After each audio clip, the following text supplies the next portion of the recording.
With the invention of the internet, most people's lives changed. It got to the point where almost everyone I knew wanted to have a computer. A couple of years ago, we finally joined the computer generation and decided to buy one. At first, it was the new toy in the house. Deb, my wife, used it for email and games. The kids, Kyle and Kayla, used it for playing games and doing homework. I, on the other hand, used it for internet searches and pornography. I often stayed late at work. I worked the second shift and left the factory at midnight. I didn't want to go to bars like a lot of guys. After all, I was married. So I always headed home. Everyone was already asleep and I would sit down at the computer. After a while, the same old got boring. I didn't really become addicted like a lot of people. I went to story websites and read stories about everything imaginable. I couldn't believe most of what I read. Do people really do these things or are they just fantasies? I was hooked by the stories of cheating wives. All these women were cheating on their husbands. It's hard to believe, but it suggested certain thoughts. So now I was kind of watching my wife's actions. When we went on dates, I would tell her about her dancing too close or being too nice to different guys. We even argued about it. I knew she was a good-looking woman, but I had no reason not to trust her. I found myself searching through the clothes hamper or going through our emails. So silly what comes to mind after reading these stories. I started reading less and less, but many thoughts still remained. I remember reading about men who caught their wife with another man and stood there looking at them. I had to ask myself the question, does it really turn you on when you catch your spouse with another man? I kept thinking about it, and given my jealousy, I didn't feel like it could turn me on. I told Deb about these thoughts, and she asked me why I was even thinking these things. She didn't want any other man but me. I met Deb when we were in our 20s. It was at her sister's wedding. We danced and became good friends after that. She told me she worked as a school teacher, and I told her what factory I worked in. We started dating and got married about a year later. The next year we had Kyle, and 2 years after that Kayla was born. Deb's sister Sandy was a wild girl I met years ago in high school. We didn't date, but she was a real slut. I guess I shouldn't say that, or I'll be considered a slut too. I was pretty wild back in the day too. She had sex with just about anyone. As far as I know, almost every guy on our soccer team was with her. I participated in a threesome after a game she was involved in. No one forced her, and she did it more than once. She and one of her girlfriends, Anne, had sex with almost everyone on demand. I knew her husband Bob from work. He was one of the day shift supervisors. He'd since been transferred to another plant. He was just as wild as Sandy. He was the one who invited me to their wedding. I didn't care for Bob too much because I knew what kind of man he was. I liked him even less when I decided he was trying to hit on Deb after our wedding. She told me she thought he was just being polite since he was our brother-in-law, but I knew better. I told her that if he tried to do anything to her, to let me know and I would kick his ass. She told me to calm down. She was mine and mine alone. We agreed to never talk about our past relationships because we were both pretty jealous people. I didn't want to go on a date one day and run into the guy she had mentioned having sex with. I also didn't want to explain to her that I had slept with her sister. When Kyle was 8 and Kayla was 6, they were both in school, and Deb and I got along pretty well, except for the fights we all have. We didn't see each other much since we worked different shifts. I was alone during the day and she was alone with the kids at night. It wasn't the best situation for a marriage, but that's the way it was. One day, while getting ready for work, Deb asked me if I could come over to her sister Sandy's house and fix the plumbing. Her kitchen sink was leaking and Bob was useless as a handyman. I laughed when she said the word plumbing, and she quickly replied, "The plumbing is at the sink, not my sister's. If you ever try to fix it, you'll regret it."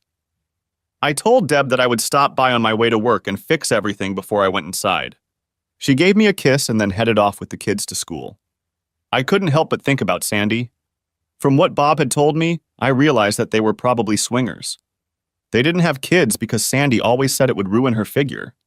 She didn't have a bad figure, but no better than Deb, and Deb had 2 kids. Sandy was always trying to hit on me. I did my best to just joke around with her. She didn't look bad, but she wasn't worth losing your marriage over. I remember her telling me it would happen someday. Sandy was a part-time cashier at a local grocery store.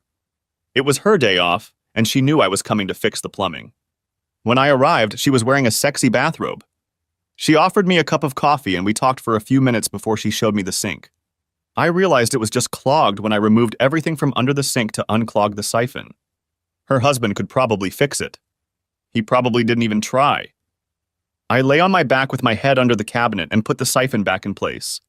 She had put too many eggshells and potato peels down the garbage disposal, and they had clogged the drain. As I was putting everything back together, she stood up, leaning on me. "What are you doing, Sandy?" "I want you." "Stop it, Sandy!" "I'm trying to finish this job." She stepped back for a moment and I finished assembling the pipes. When I was done and stood up, Sandy asked, "Are you going to sleep with me now?" "No, Sandy. I can't do that. Deb is your sister and I love her. I won't cheat on her, especially not with her sister.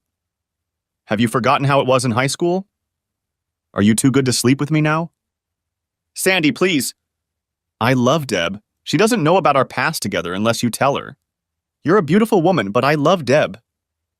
"You stupid, stupid man. Either you'll sleep with me or I'll tell Deb you did it anyway. She'll believe me after all, I'm her sister." "Why did you do this? Why hurt us?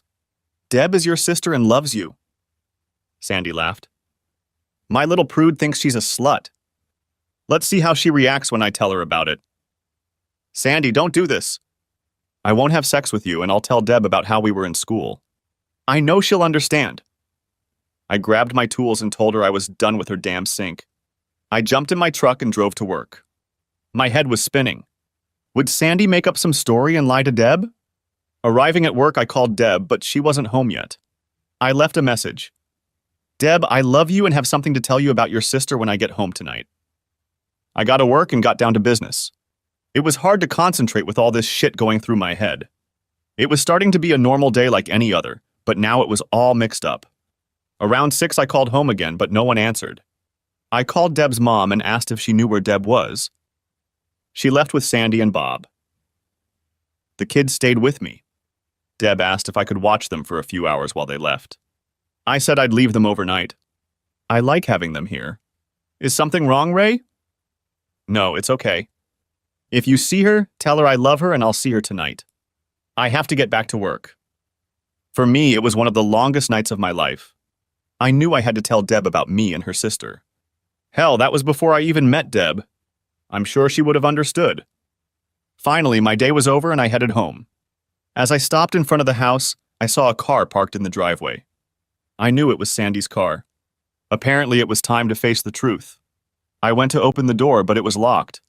I pulled the key out and couldn't believe what I saw. Sitting in the living room were my wife, Bob, and Sandy. Sandy was sitting on my couch holding Deb's hand. Bob was pulling up his pants and my beautiful wife was lying on the couch.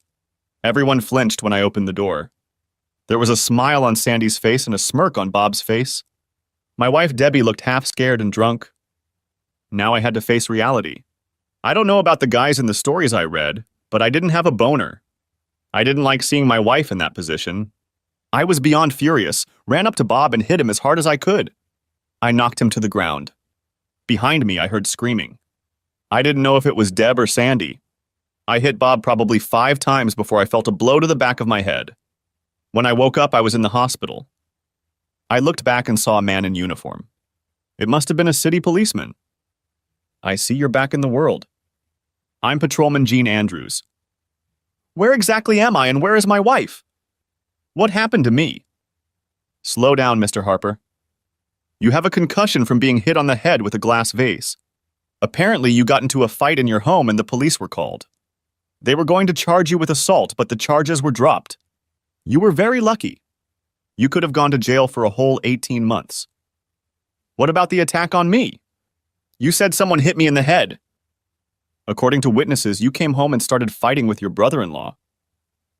To make you stop, his wife hit you on the head with a vase. You were hit only once, and that was to stop the fight. You should thank them for dropping the charges against you. Where was my wife when you came in? When we arrived, your wife was throwing up. Your sister-in-law said she had too much to drink, and you got angry with her.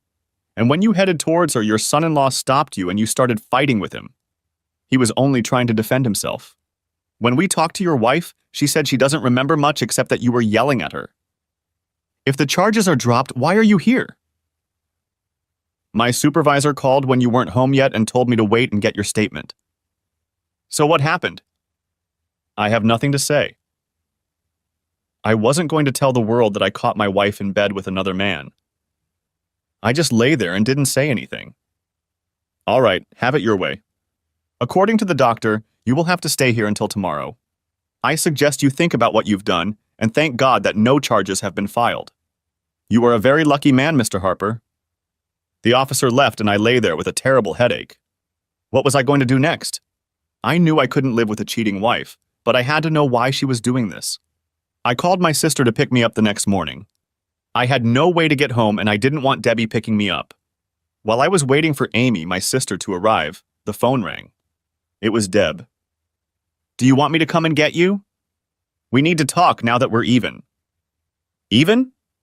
What the hell are you talking about? You slept with Bob and you're saying we're even. Amy's coming to get me.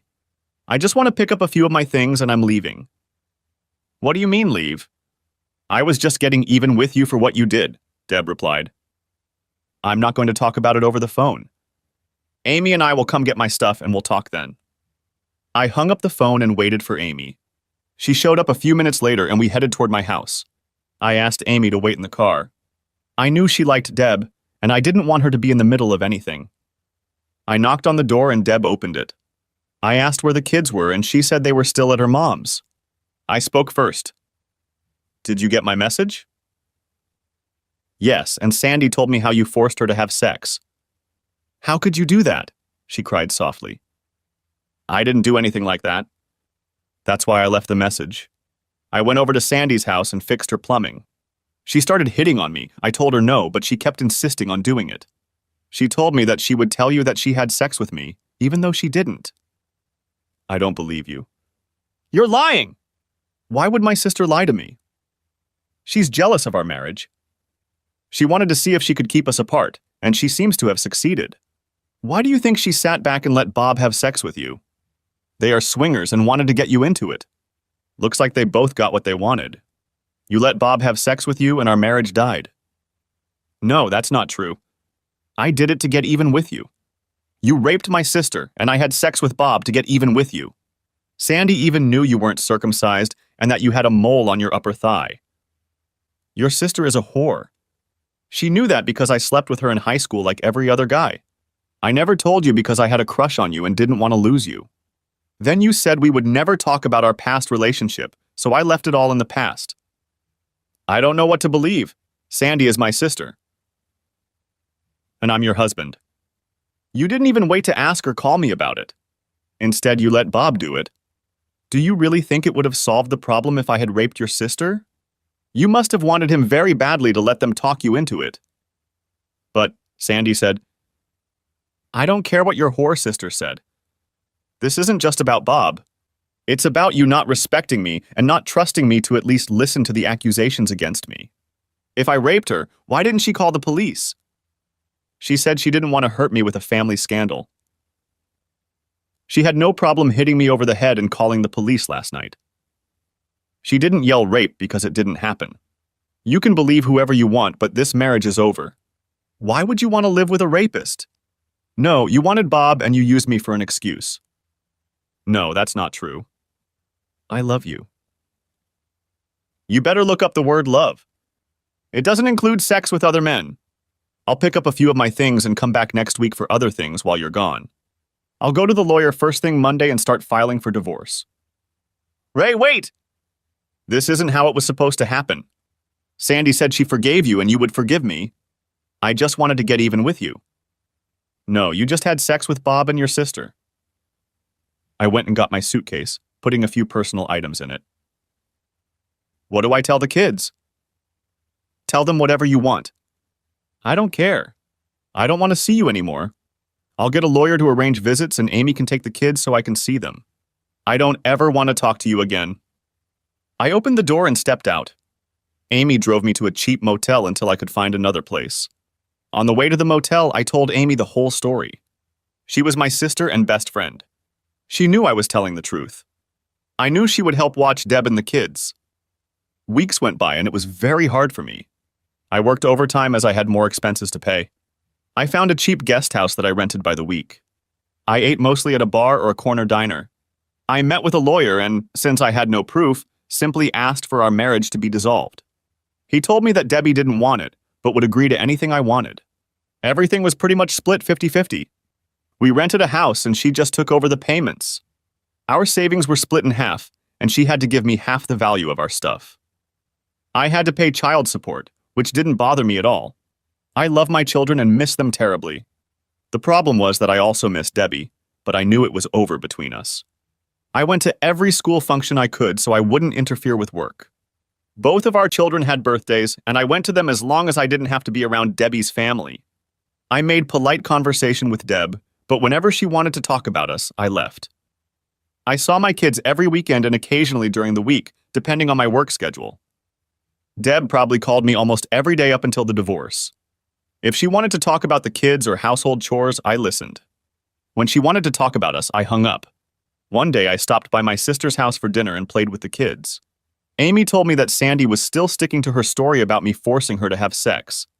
She told me that Deb was torn between what Sandy said and what I said. I tried to explain to Amy that I had no proof, and neither did Sandy. It was just my word against hers, and Debbie believed her. That was what hurt the most.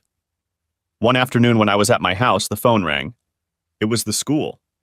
They told me that Kyle wasn't feeling well and asked if I could pick him up. Of course I agreed and went to pick him up. He had a cold and was coughing. Debbie taught middle school, and I called her to let her know I was picking up Kyle. She said she would be home as soon as she could. I took Kyle home, put him on the bed, and took his temperature. He had a slight fever, but nothing serious. About an hour later, Deb came home with Kyle. She quickly went in to see how Kyle was doing. As she went in to see him, the phone rang. I wasn't thinking when I answered the phone out of habit. It was Sandy. "What are you doing there?" she asked. "Well, if it isn't a liar. Kyle was sick and I brought him home. Don't worry, you ruined the marriage." I reached down and hit the record button on the answering machine. It was the kind that recorded both sides of the conversation. "Is he all right?" "Why do you care? You separated his parents. Why do you care about him?" "Look, Ray, this just got out of hand. You knew we were swingers and Bob wanted a taste of my little sister. If you had had sex with me like I asked you to, it never would have gotten out of hand. But no, you came home and started fighting. You told Deb I raped you. And then you made Bob rape Deb.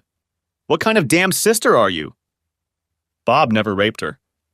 She gave herself to him willingly. Hell, she'd probably go along with it again if Bob tried. She was drunk and you put all that shit in her head and then stood by while your husband did her.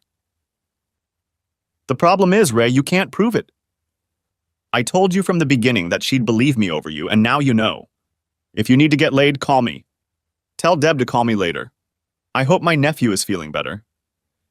She hung up and I turned off the recorder.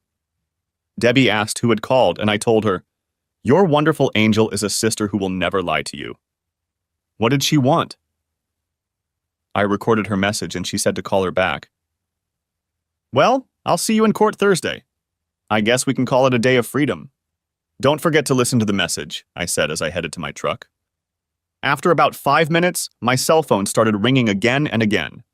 It must have called me about 10 times before I got home. When I got home, my cell phone kept ringing. Finally, I picked up the phone. "Ray, I'm sorry. I'm so sorry. Please forgive me. I just talked to Sandy and she told me the truth about not being raped." "That's good to hear, but it doesn't change anything in my mind. You slept with Bob and didn't even give me a chance to explain. After I told you the truth, you still chose your sister's story, thinking I was a rapist. I want to tell you one thing. I loved you and probably always will, but I also hate you for what you did to our family and for the distrust you harbored for me." On Thursday, I took 2 days off work. I went to my attorney's office and signed my name to the divorce petition. I wanted to leave before Deb arrived. I was extremely depressed as I headed to the neighborhood bar. I was already setting up my drinks when I looked over and saw Bob walk in. He didn't notice me as I walked up to him and gave him a cold punch. When he went down, I hit him again and again. I got up and started kicking him until he was a mass lying on the floor. I bent over to kick him again when 3 guys pulled me away from him. I remember saying, "I hope you die in hell," and I kept kicking him until I was dragged away from him. The police officers threw me down on the floor, handcuffed me, and took me to the patrol car. This time I was taken to prison. I was allowed to make 1 phone call, so I called my sister Amy. I told her about what I had done and that she didn't have to post bail. It would be too expensive and I was going to serve my time. She cried when I hung up the phone. Debbie came to the prison to see me, but I refused to see her. It took almost 2 months before my case went to court. I was charged with assault and I pleaded guilty. I was given 2 years minus time served. I asked Amy to take my few belongings and store them in the basement. She told me that Debbie was feeling very ill and wanted to see me. I told her I didn't want to see her. I know you don't want to hear this, but Deb really loves you. Her family is furious about what Sandy said about you. And there's something else you should know. Debbie never showed up to sign the divorce decree, so you're going to jail a married man. I went to prison, and it's not a place you want to live. It was like a different world. I got into fights all the time.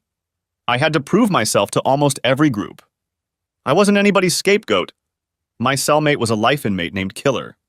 I think he came home one day, saw his wife having fun with another man, and destroyed them both. According to the documents, Keeler stabbed them about 80 times. He was hard to recognize. The year before, he had killed another inmate after he started fighting with him. I tried to hold on as long as possible, but the other prisoners constantly questioned me. In the first 2 months, I was taken to the infirmary twice because of cuts. Fights happened almost daily. I must have paid my tribute because after that I wasn't bothered as much.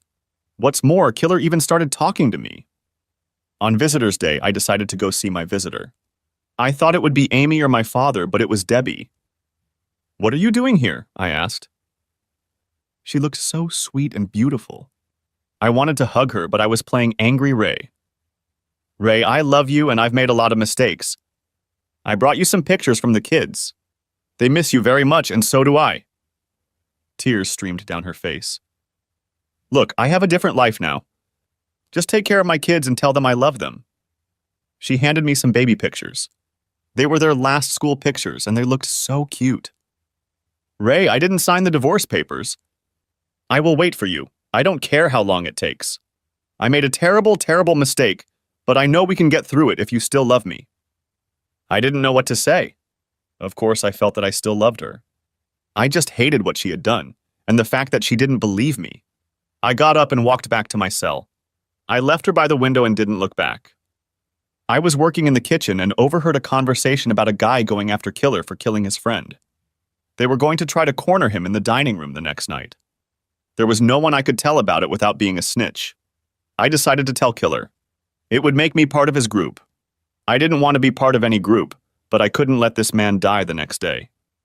Killer wasn't sure whether to believe me. I told him to believe what he wanted to believe.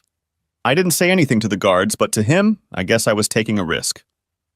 The killer looked me in the eye. He said you can tell a lot about a person by looking into their eyes. He told me to stay away from him the next day. He would control the situation so that no one would know that I had told him about it. I couldn't believe what he had done.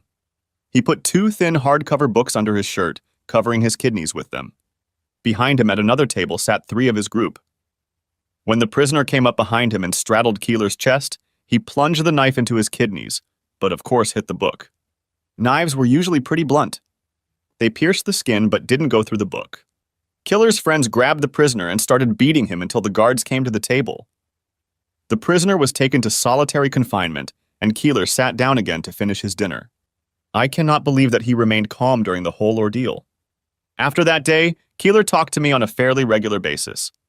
When we talked in the cell, he was a completely different person than he was outside the cell. Outside the cell, he was as tough as could be. Everyone knew he was the leader of his group. He asked me about Debbie and the children. He told me that he had 3 grown children, but of course they never came to see him since he had killed their mother. He said that his youngest daughter, Angie, was on his side. She knew that her mother was the cause of the family problems.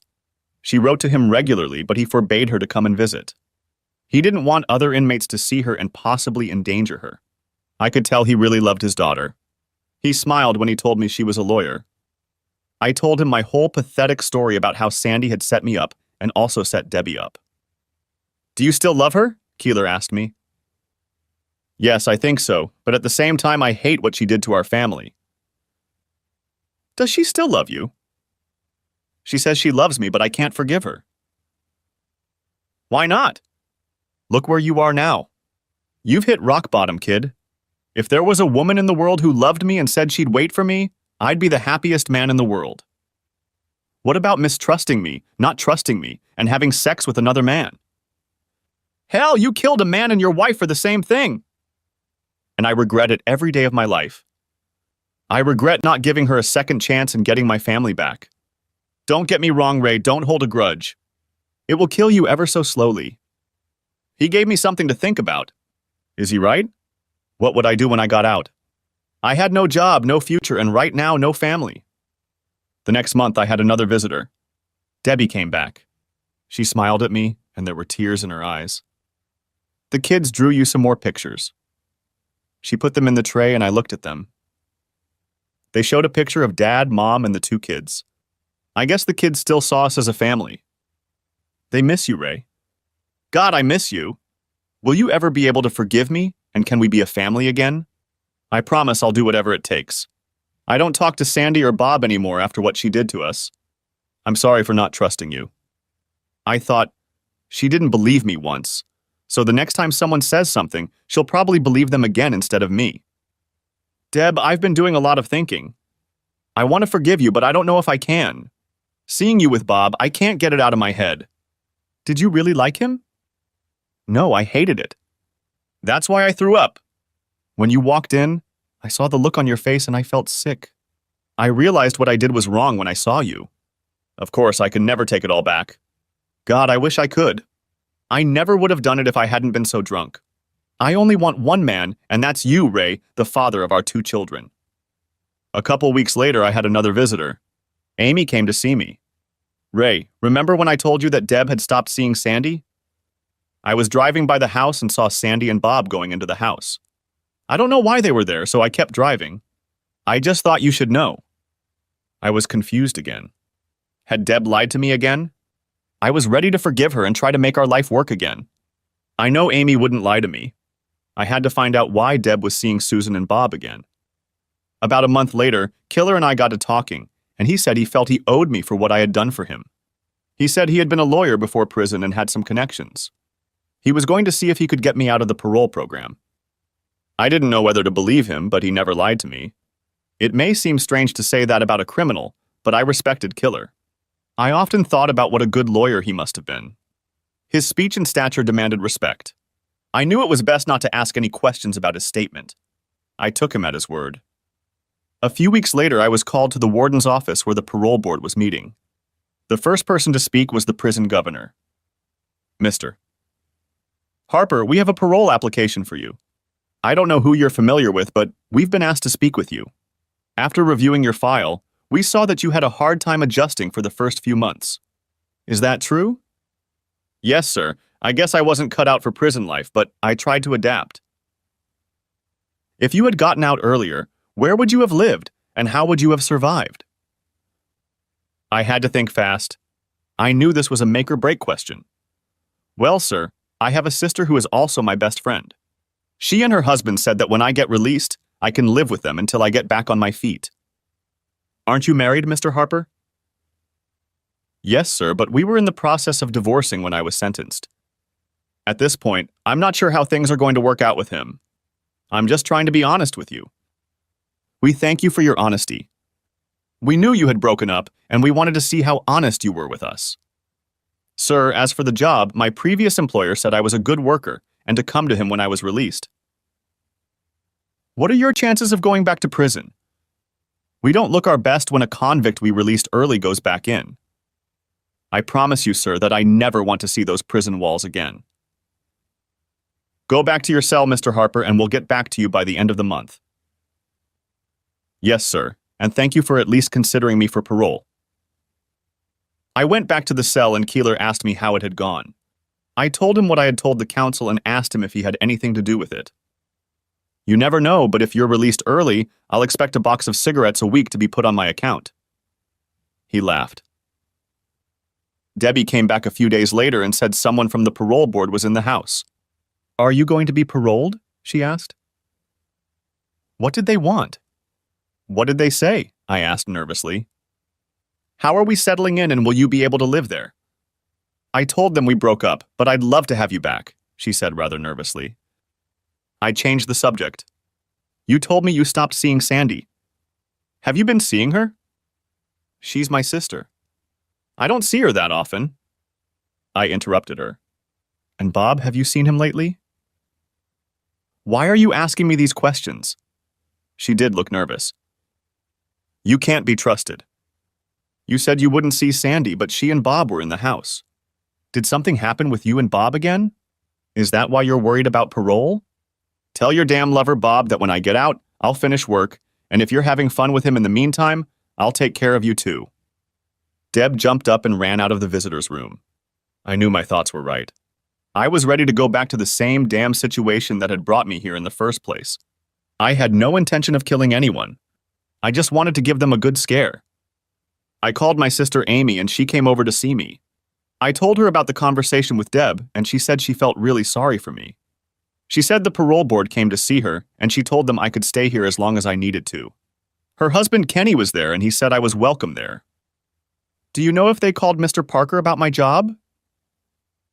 Yes, that's right, and he said you could go back to your old job. You were one of the best workers. Gosh, Amy, you've given me hope. I hope I don't get rejected. It won't. They told me that since you have a place to live and a job, you'll probably be released at the first of the month. She began to cry. Amy was right. I got a call saying I would be released next week. I was given the name of the lawyer who would be handling my case. I was to report to the agency first thing after my release. I didn't understand why I had to meet with an attorney and not a parole officer. I was told that the law firm was the one that arranged my release. They were supposed to meet with me, fill out my forms, explain my parole situation, and then send me to a parole officer. I thanked Killer and he reminded me about the cigarettes. I told him they were coming. Honestly, I don't know if he had anything to do with my parole, but it was worth a box of cigarettes a week just to be free. When I went outside the gate, my sister Amy was standing there crying. I hugged her and gave her a brotherly kiss. Welcome back, brother. I walked into Amy's house and her husband greeted me. I realized that I was very welcome there. Of course, I asked about Debbie, and Amy told me after talking to her in jail that she had contacted a lawyer and signed the papers to finalize the dissolution of the marriage. It seems my thoughts about Deb were correct, but now I was a free man. I knew I had to go to Deb's house and make an appointment to see the kids. I called first to make sure she was home. I didn't want any big surprises and to end up back in jail. I tried to explain to her that I wasn't coming over to cause trouble. We could even talk on the porch. I just wanted to make arrangements to see the kids on a regular basis. She agreed to see me but said she would call the police if I started making a disturbance. When I pulled up to the house, my children ran up to me screaming, "Daddy, Daddy, you're back!" I grabbed them and hugged them. God, I missed them so much. I talked to them for a few minutes and told them to ride their bikes and my mom and I would sit on the porch and watch them. What do you want, Ray? You've made it clear that we're never going to be a family again. We're moving on with our lives. Debbie, these are my children too, and I want them to be a part of my life. I was ready to forgive you, but you lied to me again. You just had to go back to Bob and Sandy. I know what kind of people they are and who they socialize with. Ray, you were in prison and I was lonely. Don't mess with my head! I know you slept together. I don't care who you're having fun with. Shove goddamn Bob up your ass if you haven't already. I'm here to tell you that if I find out that my children are subjected to this perverted lifestyle, I will do everything in my power to take them away from you. Do you understand? This is not just an empty threat. My children mean a lot to me, and I want them to have a good life. Ray, I would never do anything to hurt my children. Already. You ruined our family because of damned Bob. I'm going to make sure my kids stay away from people like that. Tomorrow I will meet with my new lawyer and find out what my rights are. I don't trust or believe you anymore. You showed me your true colors. I left you, but we have 2 children and I will make sure they grow up in a good environment. I promise you, Ray, I won't get sucked into that lifestyle. Yes, I've tried it. I admit it, but it's not for me or my kids. You'll see. I've changed. I don't trust you, and remember, actions speak louder than words. My kids came over and I talked to them about school and what they were doing. I told them that I was living at Aunt Amy's, but that I would soon find an apartment closer and spend more time with them. I kissed and hugged them goodbye and headed back to Amy's. The next morning I went to the law firm that represented me. Going there felt strange. I hadn't even talked to the lawyer who had gotten me parole. I went to the receptionist and pulled out the card I had been given by the parole board. May I speak to Mr. AJ? Brady, please? I have an appointment. I'm Ray Harper. The receptionist smiled at me. A miss. Brady will see you shortly. Please have a seat, Mr. Harper. I asked myself if she said, Miss? Brady. The card said, AJ. Brady, so I assumed it was a man. I was sitting there pondering when a beautiful woman in a dark blue suit walked up to me. She had a smile, dimples, and shoulder-length dark brunette hair. I couldn't help but stare at her as she held out her hand to greet me. Ray Harper, I presume, she said, extending her hand for a shake. I'm AJ. Brady. I know we haven't met yet, but I've been asked to look into your, how shall I put this situation, and I've come to the conclusion that you didn't have a fair defense, and we'll talk about the rest. If you'll step into my office, please. Mary, I don't want to be disturbed. Please take messages to all calls and tell them I will call them back.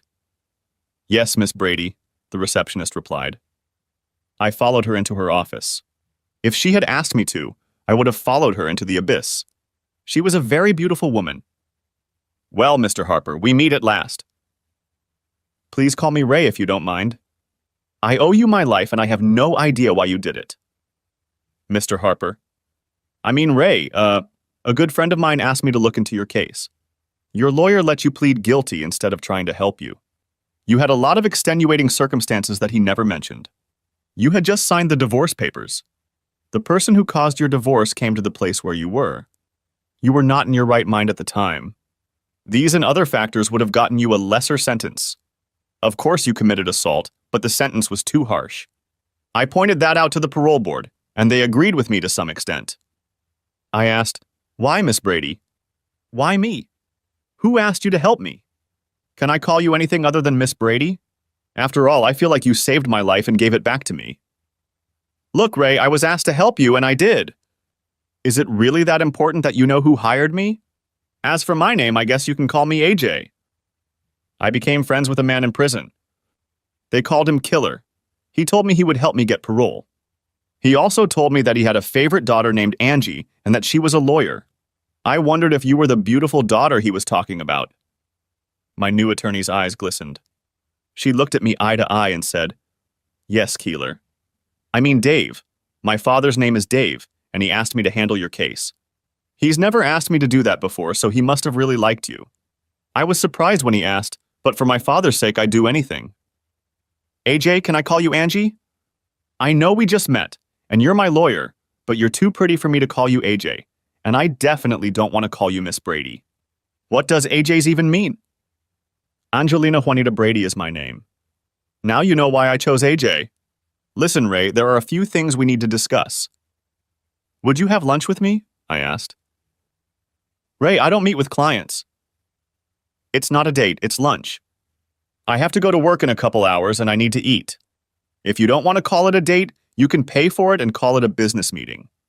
You do take clients to lunch sometimes, don't you? Angie smiled and big dimples appeared on her face. No wonder Daddy liked you. Yes, I take clients to lunch and eat. Now I'll tell Mary we're leaving and then we can go out to lunch. I watched her get up. She was a very pleasant-looking woman. She had looks and character that you don't often find in a lawyer. We went to lunch and went into a very nice, quiet restaurant. After ordering lunch, she told me about meeting my parole officer.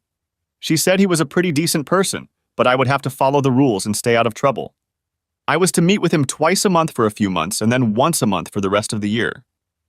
Angie, you know everything about me. Will you tell me something about yourself? Ray, I don't think it would be appropriate to talk to you about my personal life. You're the most beautiful woman I've ever seen, and I love looking at your dimples when you smile. Ray, please, I told you I don't date clients, but thanks for the compliments. She couldn't help but blush. Tell me about your legal education. It's a business. I have a right to know that as a client. She tried to hold back a smile. Okay, Ray, I have a law degree that I got from the university on a scholarship. I've been an attorney for several years now. My specialty is criminal law. Lunch came and we ate. I couldn't help it. Angie was on my mind. Will I see you again, Angie? You'll actually have to come back next week to fill out the paperwork you get from your parole officer. Why don't we have lunch again? I'll even buy you a treat. I noticed she softened a little. Okay, but this lunch is just to discuss business. She couldn't help but smile. After lunch, we went back to the office. When she held out her hand to say goodbye, I held it in both of my hands for a few seconds. I wondered what she was thinking. I hoped she didn't think I was some kind of freak. We said goodbye, and I told her I was already looking forward to lunch next week. Her secretary took one look at her and smiled. I guess clients don't see their attorneys that often. But then again, most attorneys weren't like Angie. I went back to work, and it was really great. In no time at all, I got my work done. I guess it's like riding a bike. You just get on and start riding. Most of the guys I used to work with were still there. It was like they had a newfound respect for me. Nobody was messing with me. The next 2 Mondays in a row, I had an appointment with Angie. She was trying to maintain a business relationship, but I wanted to learn more about her. On the 4th week of our communication, she told me that we had ended our business relationship. Are you still my lawyer? I asked. Of course, if you have any problems, all you have to do is call me, she said. Angie, I'm afraid I have to fire you. I'm very sorry. What? Fire me. What in God's name has gotten into you? I helped you get out of jail and didn't charge you with anything, and you want to fire me? Yeah, you said you weren't going out with your clients, and I want to have a real date with you. I want to take you out to a real dinner and maybe a dance. I want to really get to know you. I know I'm an ex-con and a factory worker, but I want to get to know you better. I think you do too, because for the last 3 weeks I could have been making phone calls to get the information you asked for. I think you want to see me too. Ray, I'm sorry, I don't know what to say. Yes, I'm a little attracted to you, but this is all about ex-convicts and laborers, isn't it? You don't think we should be together? No, that's not it at all. You're my client, I'm your lawyer. What will people think? Who cares? Just come with me once. If you don't like it, you'll know not to go again.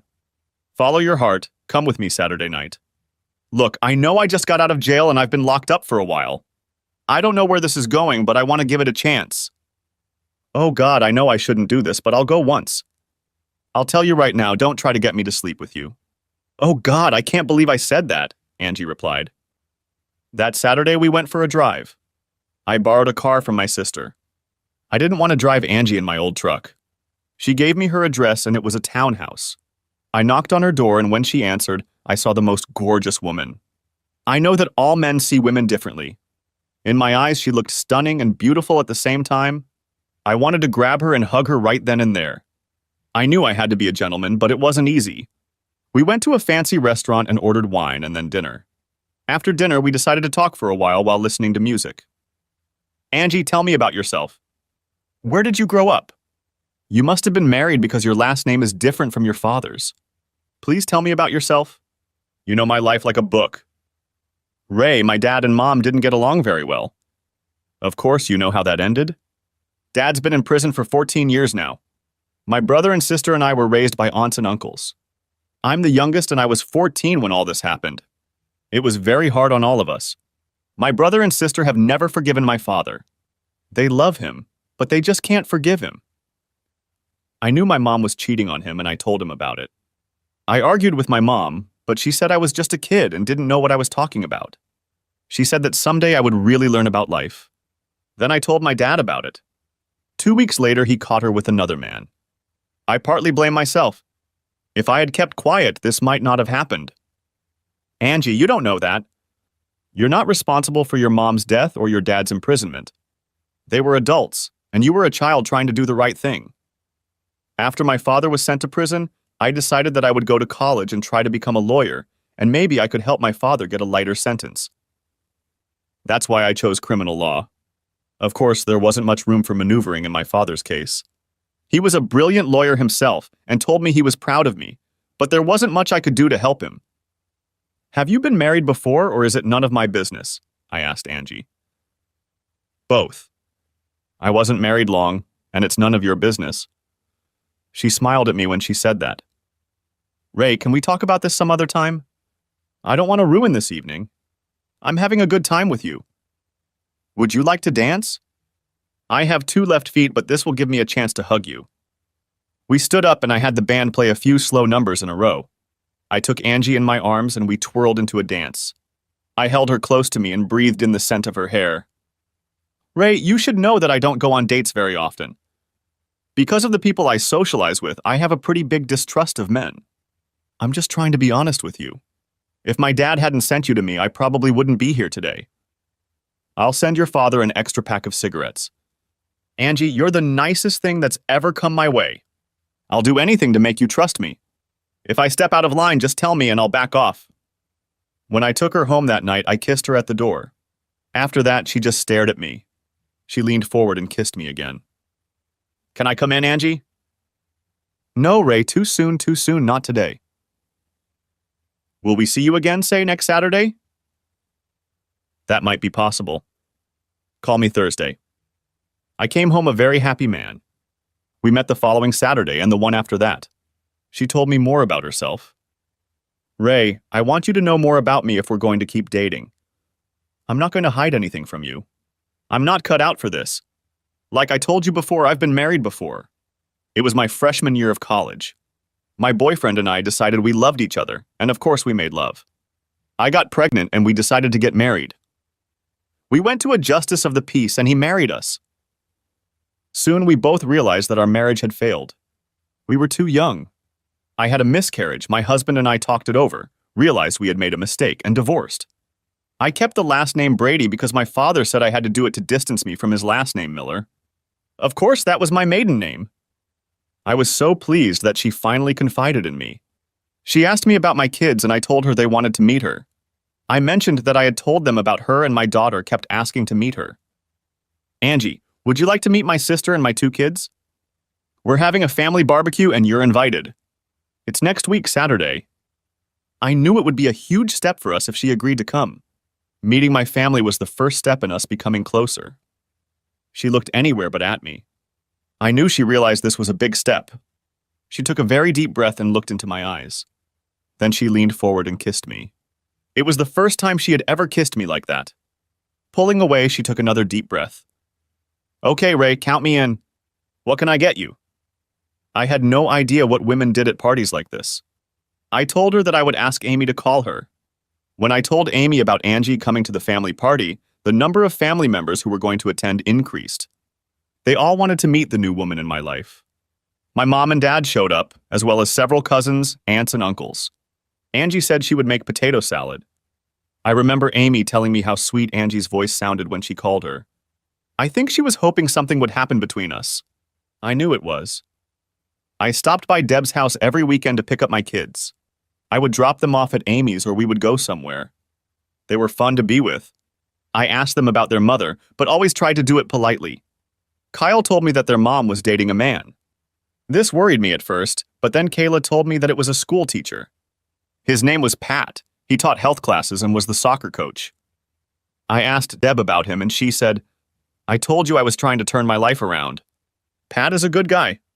His wife died of leukemia 2 years ago. He moved here to start over. He has a 15-year-old daughter, and Kyle and Kayla like her. I want to tell you one thing, Deb. Your lies and cheating have ruined our relationship. If you care about this man, treat him right and above all, be honest with him. Don't mess things up the way you did between us. Pat loves our children and treats them well. He knows about you and realizes that you are their father. I hope everything works out for us. I hope I haven't ruined it for you and all the women. You're a good man, Ray, and I know you'll find the right woman. I'm just sorry I caused you so much pain. I said goodbye and drove home. I found a small apartment about a mile from the house where Deb and the kids live. I found a 2-bedroom apartment so the kids would have a place to stay when they were with me. I still stop by Amy's a couple times a week, usually to eat, but I like to visit them too. When the day of the barbecue came, I was on edge. I stood outside and waited for Angie to show up. I was greatly relieved when her car pulled up. She smiled at me and held out a bowl. Potato salad, and you better eat some, she smiled at me. She looked beautiful. I don't think she could look bad in my eyes. I felt so good when I was around her. I knew I had fallen in love with her, even though we never did more than kiss. Some things you just know. I just hoped she had some feelings for me too. I introduced her to everyone as my good friend. When I introduced her to Mom and Dad, she smiled and hugged each of them. Dad said right in front of her, "Don't miss her, Ray. We already love her and we don't even know her." Angie looked at me and smiled. I took that as positive feedback. When I introduced her to Amy, they both looked at me. "Ray, I never told you, but I met your sister when I was interviewing people for your parole." "I didn't tell you because the subject never came up until now. I never imagined we would become friends. I told you I would never lie to you. That's why I'm telling you this now. Amy and I hadn't spoken since parole until she called me about the potato salad. Is there anyone else you've talked to that I should know about?" "Yes, Deb, your ex-wife Sue, and of course Bob. I talked to your boss at work to make sure you would have a job. With the people who witnessed the bar fight, and of course the police who arrested you. I did all of this as your attorney. I never imagined I'd fall in love with you. After all, we'd never met. I'm sorry I didn't tell you about all of this, but I really shouldn't have told you about all of this. You were my client, and I needed to find out the truth before I could be behind you. If you want me to leave, please tell me and I'll leave." "Leave? Leave? You just said you were in love with me and that's all I heard." I grabbed her and kissed her, then hugged her and introduced her to the rest of the family. I told Angie I'd be back in a few minutes. I had to pick up the kids. They were dying to meet her. When I got back, Kayla came over and introduced herself to Angie. "Hi, I'm Kayla. Are you Daddy's girlfriend? You're really pretty, just like Daddy said." "Hi, Kayla. You can call me Angie or AJ. You're a very pretty girl. It's really nice to meet you." Kayla said, "Come and meet my older brother. He's 10 years old and he's afraid of girls. Kyle, this is AJ, Daddy's friend." I saw Kyle shaking Angie's hand. She knelt down to talk to the kids on their level. I could tell by the way the three of them were talking that they were going to become friends. I walked over and joined them. "We like her, Daddy. She's so pretty and sweet," Kyle told me, who was not known for being talkative. Again, Angie just looked at me and smiled. The barbecue was great. Toward the end of the evening, I was talking to Angie when Kyle and Kayla came up to us. "Dad, remember how you said we were going to go to the amusement park in 2 weeks? Can Angie come with us? Then when Kayla and I go on the rides, you'll have someone to talk to." I tried to explain to Kyle that questions like that should be asked in private. Maybe Angie had other plans, or maybe she didn't like amusement parks. He looked at Angie and apologized to her. "Sorry, Angie, I didn't realize you didn't like amusement parks." Angie started laughing. She knelt down and said to Kyle, "Honey, what your daddy means is that you should ask him those kinds of questions in private, not me. As for amusement parks, I love them and would love to go there if it's okay with your daddy. Maybe you and I can ride the roller coaster together." Needless to say, we all went to the amusement park and the kids rode everything they could get their hands on. Angie kept her promise to Kyle and rode the roller coaster with him. She also rode the Ferris wheel with Kyle. On the way home, Kayla said to me, "Dad, you have to buy a car instead of your truck. You can't expect Angie to use her car all the time because we all won't fit in your truck." That made Angie and I laugh, but the girl was right. Over the next couple weeks, I didn't see Angie much. I had to work a couple weekends and she was busy in court. We talked on the phone a couple times, but it wasn't the same. One Saturday, I picked up the kids and we decided to go to Chuck E. Cheese's. It was a pizza place for kids. Besides pizza, there were all kinds of games where you could win tokens and get little prizes. We were already at the house when Kayla asked me if she could call Angie and ask her to come with us. I didn't want to disappoint her, so I said I would call Angie. I called out, "Angie, it's Ray. Kayla asked me to call you. What are you doing tonight?" "Oh, hey, Ray. I was going out with some friends." "Why?" "Nothing." "Have a good time." "Ray, you said Kayla wanted to ask me something." "Please put her on the phone." "It's okay, Angie." "Yes, that's something." "Please put Kayla on the phone." I could only hear one side of the conversation. "Hey, Angie. Dad's going to take Kyle and I to Chuck E. Cheese's for pizza and games. We were wondering if you'd like to come with us." "Yeah." "Okay, I'll tell him." "We miss you too." "Okay, bye." I felt sorry for Kayla. "I'm sorry, honey, but she already has plans." "What do you mean, Dad?" "She said she'd be here in half an hour. She said to tell you that she's going to buy a car so she doesn't have to use her automobile all the time. Yes, Daddy, she said she misses us. That evening, after we returned from a pizza party where the kids each won a half-dozen stuffed animals thanks to Angie and her play skills, I took the kids to their mom's house. Angie told me it was time to get to know each other better. We went to my apartment and sat on the couch. Angie, you know I love you, don't you? I wouldn't be here now if I was thinking about something else. I want you to make love to me. I haven't trusted any man in a long time. All I ask is that you be caring and gentle. I don't want to be used. I want to be made love to. We started on the couch and moved to the bedroom. We did whatever we wanted. I massaged her feet, licked the whipped cream off her belly, and everything else. We spent half the night caressing, massaging, and making love. I felt best when I could hold her in my arms after making love to her. It felt so good to cuddle and hold her against me. It had been so long since I had done that. She ended up staying out all night. I got up before she did and made us French toast. She came out of the bedroom wearing one of my t-shirts. That t-shirt never looked so good, I told her. I couldn't believe how great she looked even in the morning. She took a quick shower and we sat down to talk. Angie, what's next for us? You know I love you and my kids love you and my whole family loves you. What do you want to happen next, Ray? I sound like a lawyer. We've only known each other for a few months and we made love for the first time last night. I know it's only been a few months, but I want you in my life every day. If we haven't made love enough, we can go back to the bedroom and spend all day there. Angie smiled at that remark.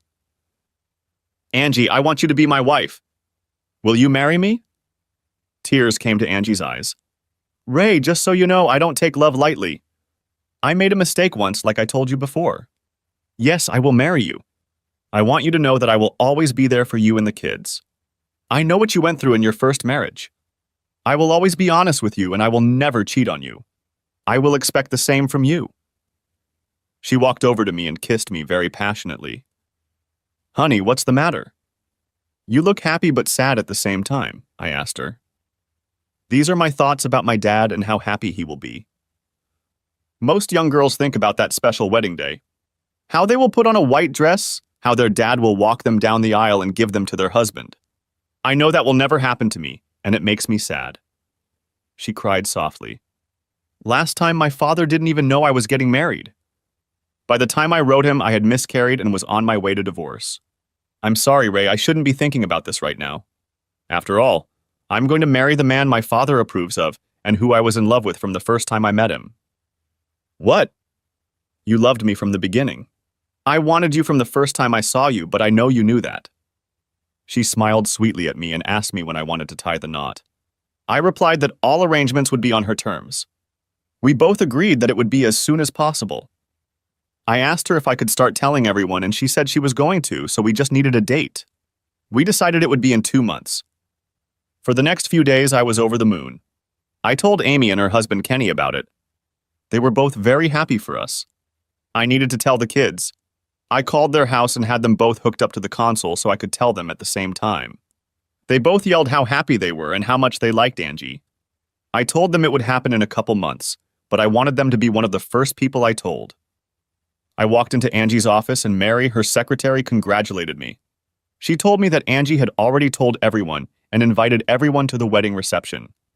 She called Angie and told me to come in. Angie was already waiting for me. When I walked in, Angie was crying quietly. What's the matter, Angie? I called the prison, spoke to the warden, and asked him if my dad could get a day's leave to attend our wedding. He told me that my dad is not allowed to leave the prison under any circumstances.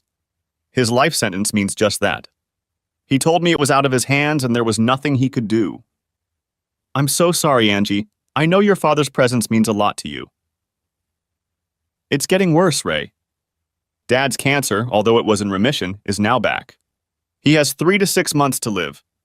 She started to cry and I pulled her to my chest. I thought, why, Lord? Why did you do this to her? She was a good person and I was really hurting for her. Angie, I've been buying your father cigarettes since I was released. It was a deal I made with him. I'm sorry. It's not your fault.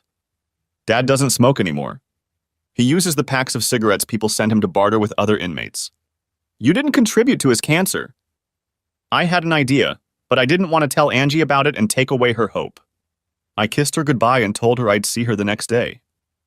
I canceled work the next day and went to the prison to see Keeler and the warden. When Keeler saw me, he smiled. "You take good care of my little girl, Ray. All I ask is that you make her happy. She deserves so much better in life than what she's gotten." I explained my idea to Keeler, and at first he said no, but finally he agreed if I could persuade the warden. Then I told him I would see him later. I had an appointment with the warden. The warden greeted me. "Well, Ray, I see you're keeping your cool and getting married. I'm sorry about Keeler, but he's a life prisoner and we can't let him out for his daughter's wedding." Warden, are you in full control of the prison and can make most decisions about the facilities? What's your point, Ray? Can we get married on the hotel grounds? We can use the chapel and Keeler can walk his daughter down the aisle? You and Keeler's daughter want to get married here? In prison just to have her father around? Is that what you're asking? Yes, sir. She hasn't seen her father in over 14 years, and he is dying, as you know. All we ask is to use the chapel to get married. I know that prisoners have been married here before. Okay, Ray, I'll set it up from this side. It doesn't have to be a big celebration. You can only invite 3 outsiders to the prison besides yourself and your fiancée. I'll let Keeler invite a few of his fellow inmates. You will have to use the services of a prison attendant. I thanked the warden and headed back to Keeler. Dave, Keeler laughed when I called him by name. The warden agreed with my idea. I'm going back to tell Angie. Thanks, Dave. I know it means a lot to our girl. Dave smiled at me. Ray, write down the number I'm going to give you. I wrote it down for Angie. When you go to the bank, tell Angie to get her birth certificate. The account is in her maiden name. I wrote down the information and told Dave that I was sorry for his illness. Just take care of my little girl, that's all I ask, Dave replied. I went back to Angie's office. She saw the smile on my face and asked what was wrong. You don't mind getting married in prison? I asked. What? What are you talking about, Ray? I told her about my conversation with the warden and that her father would be allowed to walk her down the aisle. She started crying big happy tears. God, I love you, Ray. I told her about the safety deposit box and we went to see what was in it. I'm Angelina Juanita Miller, and I'd like to see my safety deposit box. Angie gave him her number, and he looked at her birth certificate. He walked us over to the safe deposit box, opened it, and left the room. The first thing we noticed was a note from her father. Dear Angie, if you're opening this box, it means you're either getting married or I've already passed away. I hope it's the former. In the little box is your mother's engagement ring. I know everyone wondered where it went, but I put it here for safekeeping. I want you to have it and wear it with pride. Your mother had her faults, but she loved you, and I know she would want you to have her wedding ring. There are also bonds here totaling over $15,000 that will help pay for your wedding. I formalized them before I was sent away. When you see your brother and sister, tell them there's a box for each of them too, if they haven't gotten theirs yet. Only yours has a ring in it. Congratulations, and always be honest with your husband. With love, Daddy. Angie and I talked about our wedding. We decided to invite her brother Brad and sister Lisa if they would come. And also my sister Amy. We would invite family and friends to the reception, which would be held shortly after the wedding. Angie and Amy spent the next month getting everything ready for the reception. Everything had to be paid extra for since the wedding was so soon, but I wanted Angie to have as much of her dream as possible. Amy said she would use her digital camera and take pictures. Angie and I went to her brother and sister's house. She introduced me to them. They told me they didn't hate their father. They hate what he did. Angie explained to them what the wedding was and why she was spending it in jail. Both Brad and Lisa had tears come to their eyes when they learned that their father was dying. After they agreed to go to the wedding, Angie gave them their bank deposit box numbers. They were surprised that their father had set aside something for them. On the day of the wedding, Angie and I drove to the prison together. Amy and her husband came too, but her husband was waiting for her in the car. When we entered the prison, I had a costume for Keeler. One of the guards took it to him. I was wearing the tuxedo I had rented for the occasion. Amy went into the room with Angie to help her with her wedding dress. Angie didn't want me to see her until she entered the chapel. I went into the chapel to wait for Angie. Brad and Lisa walked in. Brad was going to be my best man, and Lisa was going to be Angie's maid of honor.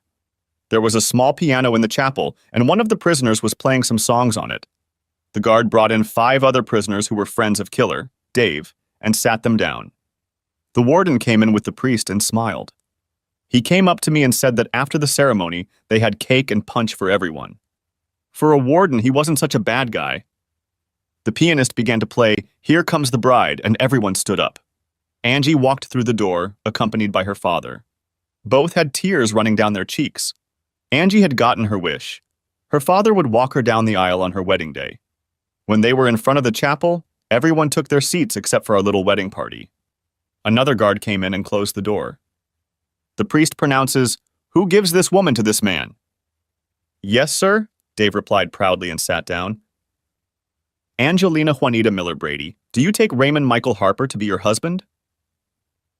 The priest continued his presentation and then asked me the same question.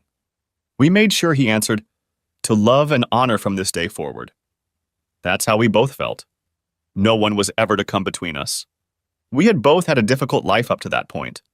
We knew we would do everything we could to make our marriage work. After saying my vows, I kissed the bride. She then turned around and kissed and hugged her father. We all went to an adjoining room to talk for a few minutes and to eat cake and punch provided by the warden. Brad and Lisa walked over to their father and hugged him. It was the first time in almost 15 years that they had talked to him. There were many tears. Tears of joy and tears of remorse. They knew their father was dying, and they wanted him to know that they still loved him. Amy took pictures of Angie and me throughout the service. She also took as many pictures as she could of Dave with his 3 children. She captured the tears, hugs, and even a little laughter they all shared in that short period of time. She left, and she and her husband took the photos to a 24-hour photo center where they were developed and some enlarged. We said goodbye to Dave and the warden. We thanked him for making Angie's dream come true. As we left, we noticed that Brad and Lisa were still talking to their father. It was a wonderful sight to see. We headed back into town and to the reception. Everyone we invited was present. The first people we saw were Kyle and Kayla, who were jumping up and down when we got out of the car. They ran up to us and hugged us. We walked into the auditorium and were greeted with shouts of joy. My parents were there with tears in their eyes, as was almost everyone who greeted us. Many of Angie's friends were there to greet us. Most of them I had never met. I noticed Mary as she came over and gave us a hug. About a half hour later, Amy showed up with the pictures. She enlarged some of our pictures. She spread them out on the table for everyone to look at.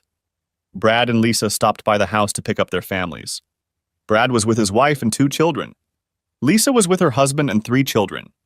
Both families walked up to Dave's picture and told the kids that this was their grandfather. Amy told them that she had taken 4 sets of pictures, and after the reception, each family would be able to take a set home. There was one for Brad and Lisa, one for Angie and me, and of course one for Amy. I wanted to tell you how incredible Angie looked in her wedding dress. If she had wings, she would have looked like an angel that God sent.